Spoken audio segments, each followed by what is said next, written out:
Olá, estamos aqui para mais um Rosilma Roldan e os Jovens Pensadores.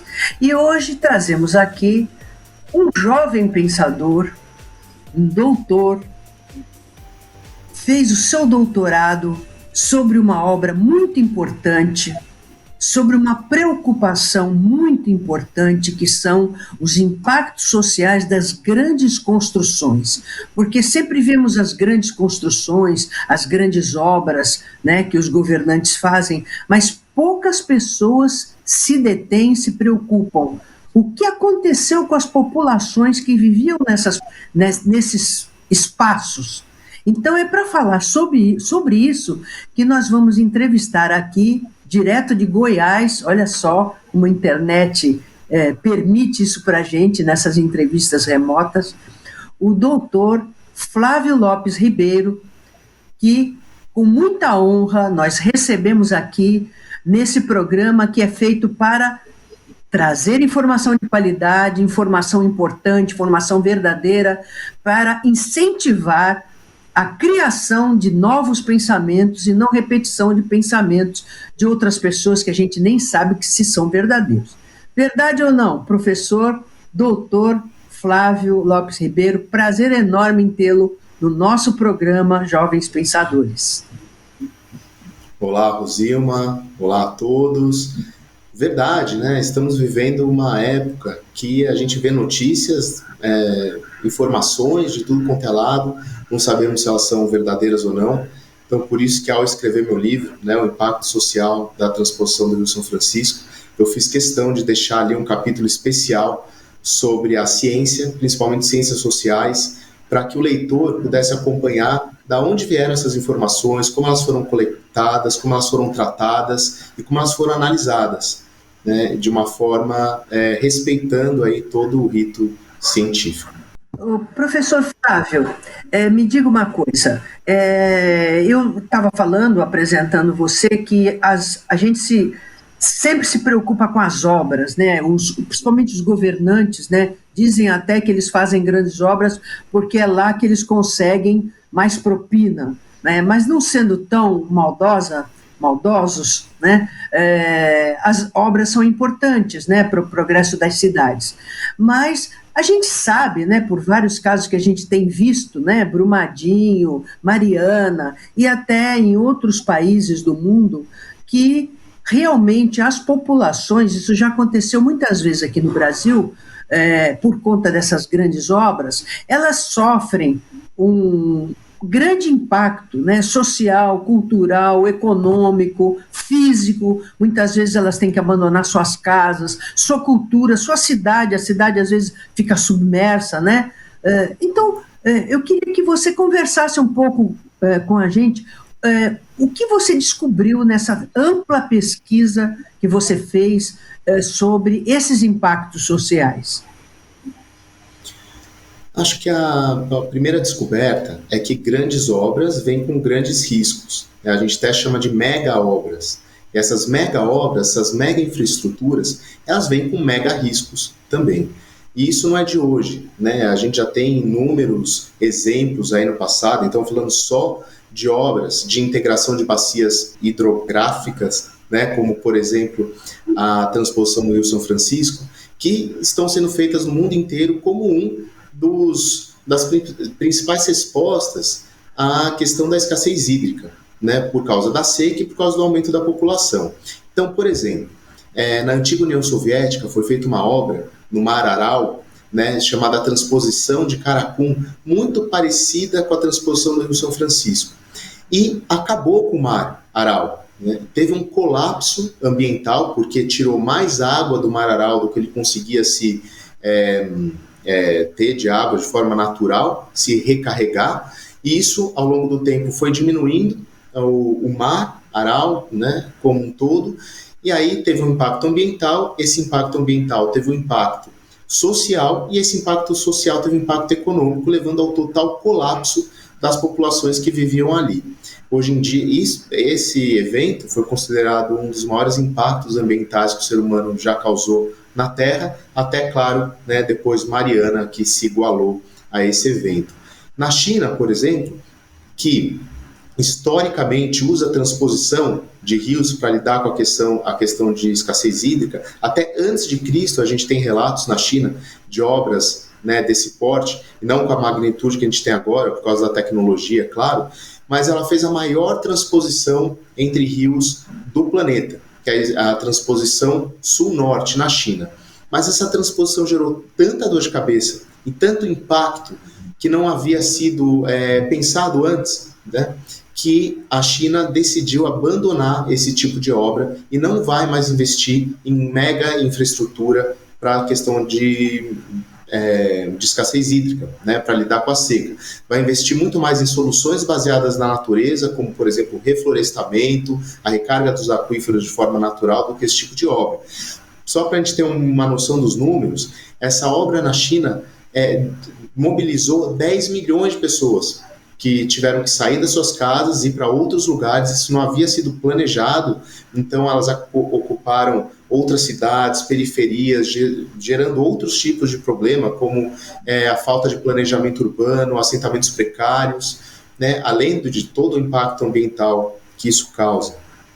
Impactos que às vezes a gente nem imagina, né? Então, por exemplo, na transposição do Rio São Francisco, né, quando o rio começou a correr ali da transposição, ligando um rio com o outro, uma bacia hidrográfica com a outra, já foram identificadas espécies de uma bacia hidrográfica em outra, espécies que não tinham predadores na outra bacia hidrográfica, e por causa disso começaram a se multiplicar e começaram a causar um impacto ambiental. Esse impacto ambiental chegou a ter um impacto econômico ali para os pescadores, né? Então, assim, existem impactos que a gente nem consegue prever. Né, outro tipo de impacto que eu vi ali no Cariri paraibano, por exemplo, é o impacto na saúde. Quando chega a época das chuvas, nessa região do Cariri paraibano, então com o aumento das águas, traz também o aumento de doenças, né, doenças relacionadas à esquistossomose, ou doenças relacionadas a vetores, como doenças transmitidas por mosquitos, etc. E também diarreia nas crianças, muito comum nessa época do ano. No entanto, com a transposição do Rio São Francisco, né, que começou a abastecer os rios que eram intermitentes, começaram a ficar rios perenes na região, esse pico, né, que a gente tinha antes só na época da seca, ele subiu e permaneceu, causando um impacto muito grande em toda a infraestrutura de saúde da região, que não estava preparada, por exemplo, para ficar recebendo casos de doenças que eram só vistas durante a época das chuvas, durante o ano inteiro. Então, isso causou um impacto também, assim, por exemplo, no setor da saúde. Então, todos os impactos das megas infraestruturas, primeiro, existe um estudo de risco, que a gente chama, eles são ali identificados, mas a gente tem muitos outros que não são identificados, que a gente só fica sabendo quando a obra se conclui, porque a gente não consegue prever todos esses impactos e esses riscos. E isso, viu, Rosilma, e a todos, ele não é específico só também das mega infraestruturas. Ele também é muito atrelado à tecnologia, né? Então, assim, a gente está falando de pensadores, né? E só para a gente pensar um pouquinho nessa questão da tecnologia também, que está atrelada às mega infraestruturas, que se não tivesse a tecnologia, a gente não conseguiria fazer. Mas a tecnologia, ela também tem esse impacto, né, que a gente não consegue prever, imprevisível, né, nas pessoas. Por exemplo, né, o nosso celular, o nosso iPhone. Então a gente acaba não pensando nisso, mas acabou de lançar um estudo falando que as fábricas de celulares na China, elas matam 100 mil chineses por ano por causa da poluição que elas geram. Isso porque as pessoas querem trocar de celular de 6 em 6 meses, de 1 em 1 ano, nos países desenvolvidos. Isso acaba gerando uma produção muito grande de celulares, e a poluição aumenta e acaba impactando a vida das pessoas. Além disso, tem toda a questão da mineração, tem toda a questão do plástico, do microplástico que é gerado, né, quando a gente descarta esse lixo. Então, assim, uma solução incrível que é a gente ter um celular no nosso dia a dia, poder se comunicar, eu poder estar aqui falando, né, com vocês agora, isso também gera um impacto que não tinha sido previsto, que agora a gente está tendo que lidar. Novas tecnologias como, por exemplo, o carro elétrico. Então, seria ótimo, porque a gente diminuiria então, essa poluição, né, da qual a gente está falando. No entanto, para a gente gerar energia suficiente para o carro elétrico no mundo inteiro, a gente precisa ter alguma fonte de energia melhor, né? Então, muitas vezes vão ser feitas mais hidrelétricas, vai ser investido em talvez fontes de energia nuclear, né, o que vai causar um impacto também. Até a energia solar causa impacto, porque a gente precisa de mineração, né, a mais aí para todos esses painéis solares que precisariam ser feitos para abastecer uma frota mundial de carro elétrico, por exemplo. Então, sempre a tecnologia, sempre que a gente cria uma nova tecnologia e resolve um problema, a gente cria outros 10 problemas. E a fonte de tudo isso é porque a gente tem uma ciência ainda muito desconectada. As disciplinas estão muito desconectadas. Então, o engenheiro ele vai lá e pensa na sua engenharia, né? Ele acaba não pensando no meio ambiente, na sociedade. Alguém que trabalha com o meio ambiente é a mesma coisa, pensa só ali no meio ambiente, acaba não tendo essa visão do todo, né? Muitas vezes da economia, dos impactos sociais e por aí vai. Então, a gente precisa ter uma ciência, né? Uma forma de pensar um pouco mais holística para a gente poder amenizar, minimizar esses impactos, tanto das mega infraestruturas quanto das novas tecnologias que nos servem muito, são maravilhosas, tem que ter, mas que acabam causando novos problemas para a gente solucionar, e às vezes com mais tecnologia, que gera mais problema, e mais tecnologia para resolver esse problema, que gera mais tecnologia, e por aí vai, num ciclo infinito. A gente precisa, então, pensar em como parar esse ciclo. Então, meu amigo, eu vou fazer uma pergunta, mas você só vai responder no segundo bloco, tá? Que era exatamente isso que você estava falando, ia começar a falar, você vai falar no segundo bloco. E eu vou deixar 2 perguntas aí para você pensar no intervalo. Uma, por que você escolheu esse tema para fazer o seu trabalho? Né? O que isso tem a ver com você? Queria que você fizesse aí um historiquinho sobre isso, que as pessoas ficam curiosas. E depois, terminando o segundo bloco, como seria um exemplo de gestão holística? Quer dizer, uma gestão que levasse em consideração a tecnologia e a engenharia e pudesse prever as consequências de uma forma integrada. Nós vamos fazer um rápido intervalo, não saia daí, porque na volta o doutor Flávio vai nos responder essas perguntas.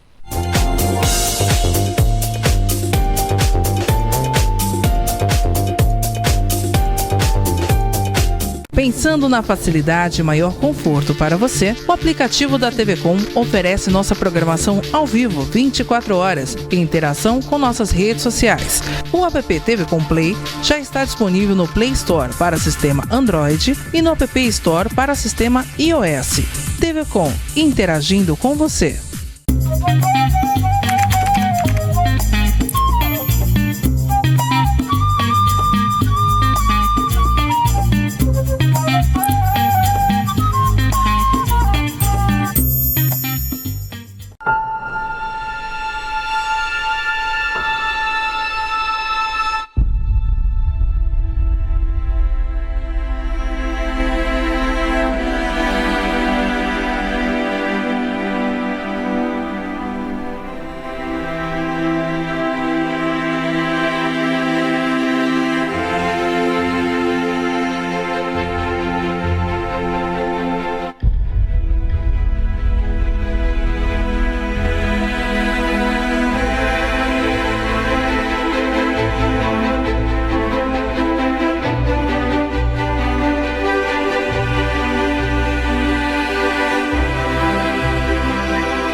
voltamos e agora a palavra está com o Dr. Flávio, que vai nos responder as perguntas que fizemos no primeiro bloco.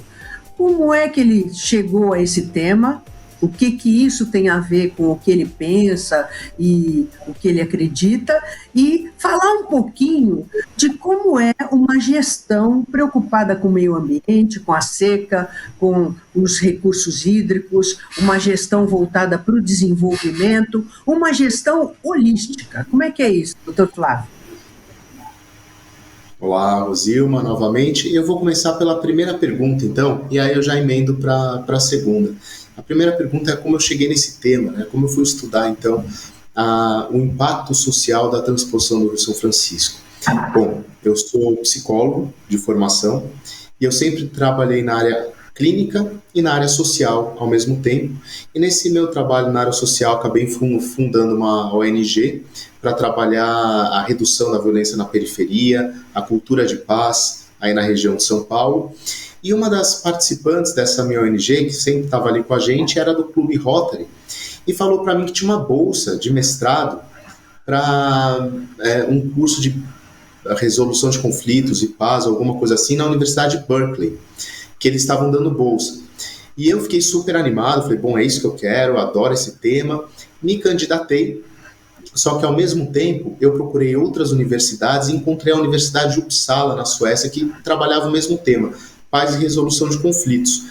E quando eu olhei ali o site, né, vi a universidade, vi a cidade local, me veio uma intuição que eu iria para aquele lugar, que eu iria para Uppsala, na Suécia. E aí eu me candidatei para as duas universidades, fui rejeitado na Universidade de Berkeley, teve um problema na minha redação ali, que eu não lembro qual que era agora, mas a Universidade de Uppsala me aceitou. E eu, então, vendi tudo que eu tinha, né? Vendi meu carro, minha guitarra, minha TV, meu sofá, né? E fui com a minha esposa para a Suécia fazer, então, esse mestrado. Imagina, né, que todo mundo olhou para mim na época e falou, você é louco, você já tem aqui uma carreira consolidada como psicólogo, é presidente de uma ONG também, que está se desenvolvendo, então você vai largar tudo. Mas eu segui meu coração, larguei tudo, fui. Quando eu cheguei no curso, né, que eu tive a primeira aula, virei para minha esposa e falei, eu tenho certeza que eu estou no lugar certo, na hora certa, né, que eu estou alinhado com a minha vocação, é isso que eu quero fazer. E o curso foi mais para o lado de ações humanitárias internacionais, e dentro das ações humanitárias, a questão dos desastres, que me encantou desde a primeira aula, e eu comecei a estudar essa questão. Acabei sendo convidado para fazer um estágio no Banco Mundial, na área de gestão de risco de desastres. Esse estágio acabou virando uma consultoria, né, e era um estágio de 3 meses, acabei ficando no Banco Mundial, e do Banco Mundial eu caí dentro do sistema da ONU e comecei a trabalhar com desastres no sistema da ONU. Então, trabalhei nos Estados Unidos, trabalhei em El Salvador, trabalhei aqui no Brasil, também em Brasília, com o Programa das Nações Unidas para o Desenvolvimento, junto com a Secretaria Nacional de Proteção e Defesa Civil, e quando, no meio desse trabalho, abriu uma vaga também no Ciências Sem Fronteiras para estudar a gestão de desastres. E como eu estava em Brasília, o pessoal falava para mim, Flávio, ninguém está se candidatando para esse tema, gestão de desastres. Você tem o perfil, você fala inglês, já trabalhou fora, por que você não vai, não aproveita essa chance? E eu achei que ia ser uma boa chance mesmo, me candidatei, mas me candidatei para uma universidade muito específica, eu falei, eu só vou se for para essa, porque foi a universidade onde começaram os estudos de desastre, né? Os teóricos todos que eu lia, que eu me inspirava, eram dessa Universidade de Delaware, nos Estados Unidos. Me candidatei e fui, aceito, consegui a bolsa, e aí eu falei, bom, já que eu estou recebendo uma bolsa do governo brasileiro, eu quero retribuir isso, né, com o meu estudo. Então, qual é o desastre que mais impacta pessoas no Brasil? A seca. Qual é o desastre que tem a maior impacto econômico no Brasil? A seca. Então, por esse motivo, eu me dediquei ao estudo da seca, e como a seca já tinha sido mega estudada, muitas pessoas já estudaram sobre a seca, sobre o impacto da seca, as questões físicas, sociais, biológicas relacionadas à seca, eu então decidi estudar a transposição do Rio São Francisco, que era algo que estava para ser inaugurado, né, algo novo, numa dimensão que nunca tinha sido feita no Brasil. Então eu decidi estudar a transposição por esse motivo e passei 4 anos da minha vida estudando a transposição no Rio São Francisco, e só a transposição no Rio São Francisco no contexto ali do Nordeste brasileiro.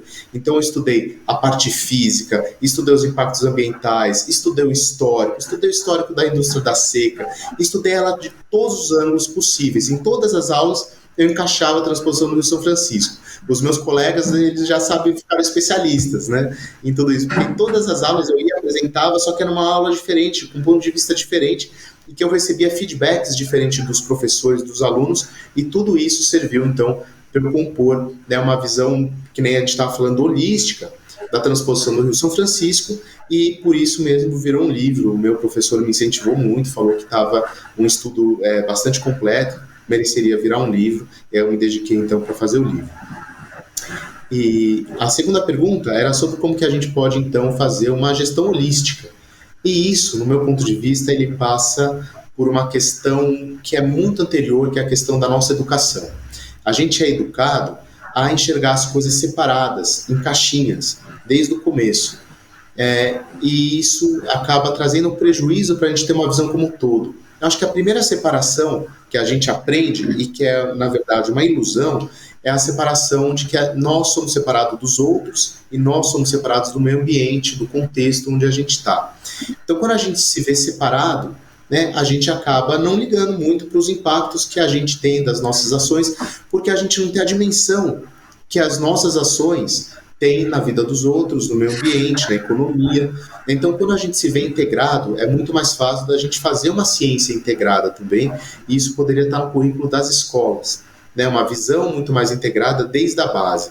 No entanto, quando a gente chega na universidade, é importante a gente começar a fazer, então, essas pontes, essas amarrações, consultar outras pessoas, consultar profissionais que tenham visões totalmente diferentes da nossa, entender, né, que um mesmo fator, um mesmo acontecimento, ele vai ser diferente para as pessoas que vão estar olhando, porque as pessoas têm históricos diferentes, elas têm um ponto de vista diferente, nunca ninguém vai olhar a mesma coisa. E esse entendimento passa também por a gente conseguir dialogar com o outro, né? Olhar para o outro, entender que o ponto de vista é diferente, entender como que aquela diferença pode complementar o meu. Nem sempre as coisas são antagônicas, né? E as coisas são muito mais complexas do que a gente imagina. Então não é assim só preto no branco. Existe toda uma zona cinza aí que é muito interessante de discussão, e que uma coisa pode ser duas ao mesmo tempo, né? A gente está numa época aí que a gente está descobrindo o mundo quântico, que a gente sabe que funcionam por outras leis, duas coisas podem estar no mesmo lugar, em 2 lugares diferentes ao mesmo tempo, por exemplo, e assim é também a filosofia, o nosso pensamento, a ciência. Então acho que tem muito espaço para discussão interdisciplinar e até transdisciplinar dentro da ciência, só falta ser um pouquinho mais estimulado nas universidades e principalmente nas escolas. Olha, Flávio, eu queria que você voltasse mais no programa, porque essa visão que você trouxe para nós com o seu trabalho, que não é novidade, né? Nós já estamos há muito tempo, desde que a gente estuda no colégio, que a gente aprende a vida dividida por disciplinas, né? Desde que a gente entra no colégio e continua na universidade também, embora algumas elas já proponham que a universidade se resolva e se apresente a você pela solução de problemas, o que tem muito mais a ver com o dia a dia do que você aprender disciplinas estanques que na realidade não são estanques, e que você também possa aprender a resolver problemas e que você saia da escola, seja em que nível for, desde que você entra na escola pequenininho e quando você sai de um curso superior, que você aprenda que você está ali para aprender a resolver problemas e não simplesmente decorar matéria e tirar nota. Então, eu agradeço muito a sua presença no programa, enriqueceu demais o programa, e eu queria que você deixasse aí como é que a gente faz para adquirir seu livro se despedisse do pessoal, e nós estamos terminando o nosso programa, e eu tenho certeza que está um monte de gente querendo saber como é que faz para comprar seu livro. Obrigado, Rosilma, agradeço a oportunidade. O meu livro está disponível em diversas lojas, né, na Amazon, na editora Apris, que foi quem publicou o livro, no Magazine Luiza. Então é muito fácil de achar na internet, é só digitar o impacto social da transposição do Rio São Francisco. Qualquer dúvida pode entrar em contato comigo também pelo e-mail flavio.psi@hotmail.com, e eu vou ter o maior prazer, né, em responder outras perguntas, né, em falar do livro ou indicar como pode fazer essa compra. Então, para mim seria um prazer retornar a esse programa, continuar a nossa conversa. Eu desejo, então, um bom dia a todos e agradeço novamente, Rosilma. Muito obrigada, Flávio. E vocês, espero que tenham gostado do programa de hoje, esperando estar novamente com vocês sábado que vem, às 15 horas, com reprise segunda-feira, às 17h30. Lembrando que pomos tudo sempre no YouTube para você assistir e rever quando quiser, agora com 2 canais, o Jovens Pensadores e o Vamos Conversar com Rosilma Roldan, onde debatemos aí essas notícias que andam por aí. Até que ponto são verdadeiras, até que ponto a gente pode sair repetindo essas notícias por aí.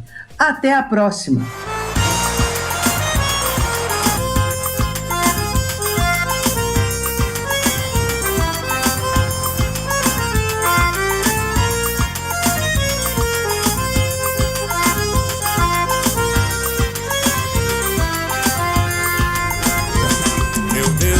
Peço pro meu Cariri, faz ele de novo florir, com a chuva molhando esse chão, pra ver no roçado o pasto nascer, dobrar o joelho e dizer obrigado em minha oração. No Cariri, onde o sol é escaldante, não vejo mais nas vazantes água para irrigar. Até a palma, raiz forte e resistente, já não tem mais as sementes, a vontade é de chorar. E o marmeleiro parece que foi queimado, Macambiri alastrado, não tem mais onde encontrar. Me dói no peito sem saber o que fazer, é demais tanto sofrer, vendo tudo se acabar.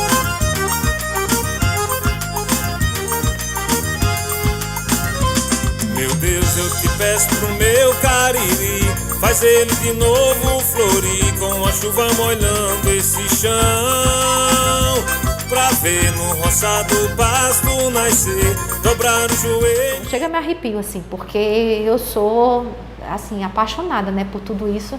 E quando a água chegou em Monteiro, né, a gente saiu daqui, foi uma festa, né, eu tenho fotos de Monteiro, né, nesse dia foi uma loucura, né, da água chegando em Monteiro, né, então eu estava lá também, né, eu fui questão de ver a água do Rio São Francisco chegando lá em Monteiro, né, então assim, eu acho que a água do São Francisco no município da gente, na região do Cariri, foi uma festa.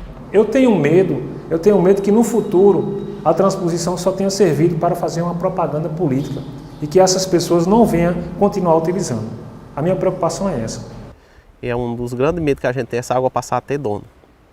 Que infelizmente a população ainda não está notando, mas então estamos sentindo que esse caminho está indo para lá. Água dono. Então nós podemos ter no Nordeste o mesmo coronelismo que nós tínhamos há séculos atrás com os grandes açudes. Então as águas de primeira eram privatizadas quase, que era só de particular.